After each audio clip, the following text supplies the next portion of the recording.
सरकार ने भी चेतावनी दी है कि पंजाब टेस्टिंग बढ़ाए, नहीं तो चिंताजनक हालात हो सकते हैं, और कैप्टन साहब ने भी कई तरह के कदम उठाए।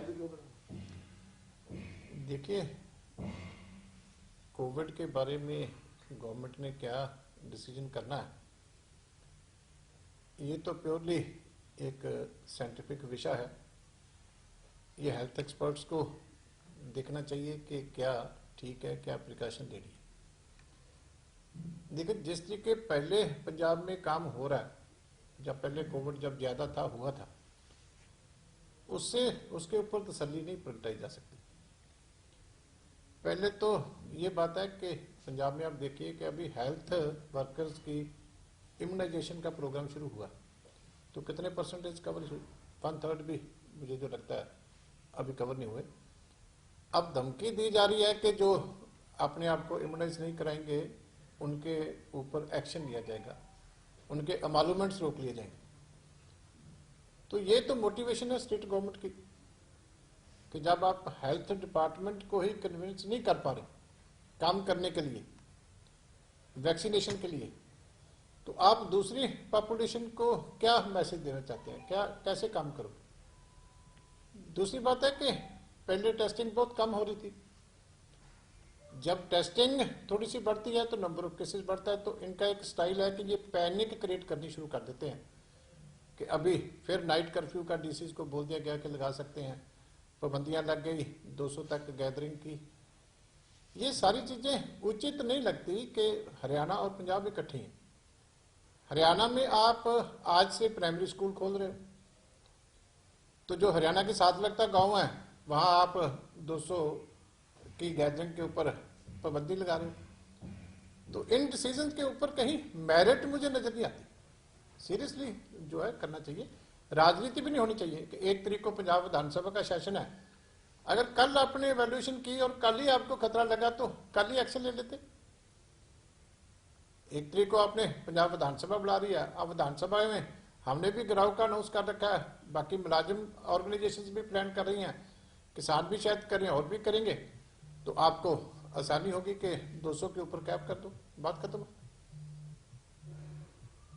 2 स्टेट्स बिल्कुल आसपास हैं, इतने हजारों की गिनती में किसान यहां से जा रहे हैं सिंगू बॉर्डर के ऊपर, दूसरे बॉर्डर्स के ऊपर वापस आ रहे हैं। हरियाणा में प्राइमरी स्कूल सारे खोल रहे हैं, तो जो लोग इतने दिन हरियाणा में रह रहे हैं वो ठीक है। पंजाब में आपको रातों रात फिर नाइट कर्फ्यू का मतलब क्या? मुझे तो आज तक ये नहीं समझ आया कि नाइट कर्फ्यू से एक बात तो समझ आई कि जो नकली शराब है वो घर घर पहुंचती है। वो तो सबने देश ने देख लिया कि कितनी स्मगलिंग नाइट कर्फ्यू में पंजाब में पहले हुई। तो अब फिर नाइट कर्फ्यू की ऑप्शन दी जा रही है, किसको फायदा देना है ये तो स्टेट गवर्नमेंट देखे। लेकिन ये तर्क संगत नहीं है फैसले कि एक स्टेट तो ये कह रही है, दूसरी इतना जो है टेरर की कोशिश कर रही है। पहले आप सारे अंकड़े दो कि पहले टेस्टिंग कितनी थी, उसमें कितने पॉजिटिव आ रहे थे, अब टेस्टिंग बढ़ी है तो नंबर ऑफ केसेस बढ़ेंगे। तो ये टेस्टिंग की वजह से हुआ है कि जहाँ और कोई बात है? सारी चीजें जो है ध्यान से गवर्नमेंट को एक्सप्लेन करनी चाहिए।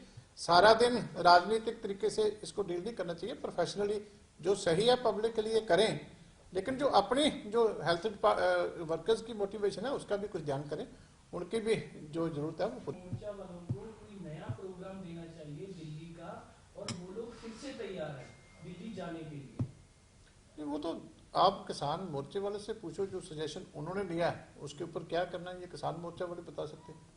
मैं तो श्रोमणी अकाली दल की बात ही आपको बता सकता हूँ। वो उनका अपना है, वो पहले भी उनकी स्टेज पे जाते रहे, वहाँ बोलते रहे, उन्होंने उनको सजेशन दिया, वो समझदार आदमी है, उन्होंने उसके ऊपर क्या करना है वो किसान यूनियन वाले देखे।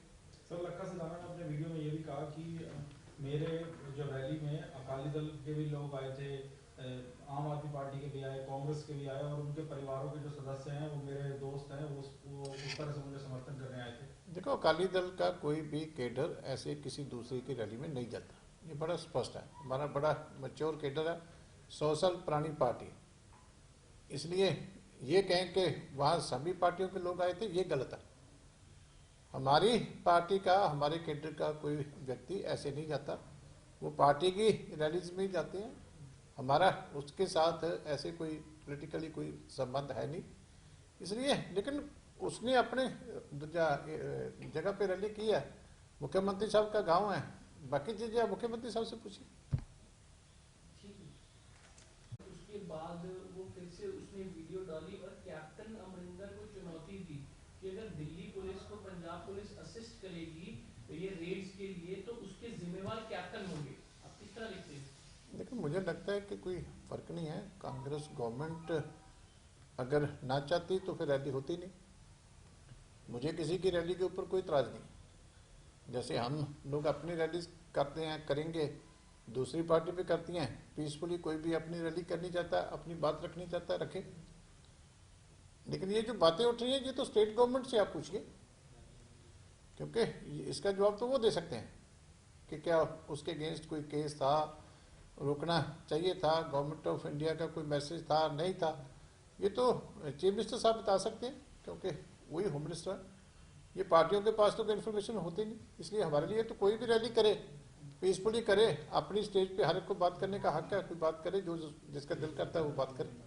लखा सदाना ने एक और स्टेटमेंट दिया है उस रैली से वीडियो में कि वो बोल रहा था कि उसको एसोसिएट किया जा रहा था कि कांग्रेस से, लेकिन उसकी दोस्ती अकालियों से भी है, आम आदमी पार्टी से भी है, कांग्रेस से भी है। नहीं, इंडिविजुअल लेवल पे किसी के साथ दोस्ती हो सकती है, लेकिन उस पर मैं तो कुछ नहीं कह सकता, पार्टी उसकी स्टेटमेंट है, ठीक है।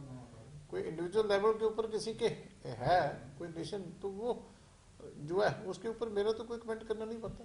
पार्टी क्या इसको एंडोर्स करती है कि पार्टी का कोई लखा सदाना के साथ लिंक है? नहीं, पार्टी का किसी तरह का भी कोई लिंक नहीं है, सच श्रोमणी अकाली दल का किसी के साथ कोई लिंक नहीं, ठीक है। लेकिन हमें किसी के कोई जलसा करने के, किसी के रैली करने के ऊपर कोई इतराज नहीं। हम डेमोक्रेटिक वैल्यूज पे विश्वास रखते हैं, पीसफुली कोई भी अपनी बात करनी चाहता तो मर्यादा से अपनी बात रखे, हमें इसके लिए हमें किसी के ऊपर कोई इतराज नहीं। आखिरी सवाल जी साहब की जा रहे हैं उनमें भी कोरोना बढ़ने की संभावना हो सकती है, तो उस पर पंजाब सरकार कैसे नजर रखेगी? पंजाब के स्वास्थ्य मंत्री कह रहे हैं कि अगर दिल्ली वालों को इतना ही डर है आंदोलनकारियों से तो वहां पर RT-PCR टेस्ट कराने का वो कैंप लगा ले। यही मैं कह रहा हूँ ना कि तीनों स्टेट आसपास ही हैं, तो बड़ी इंटरस्टेट मूवमेंट हो रही है। तो यही चीज मैं कह रहा हूँ कि आज ही कल फैसला हुआ था कि आज हरियाणा में प्राइमरी स्कूल खुलेंगे। प्राइमरी स्कूल खुलेंगे मतलब कि खतरा बहुत कम हो गया। तो एक गांव में तो प्राइमरी स्कूल खोल रहा है, तो साथ में पंजाब वाले गांव में अब 200 के ऊपर रिस्ट्रिक्शन लग रही है। तो ये कैसे चीजें तर्कसंगत नहीं लगती।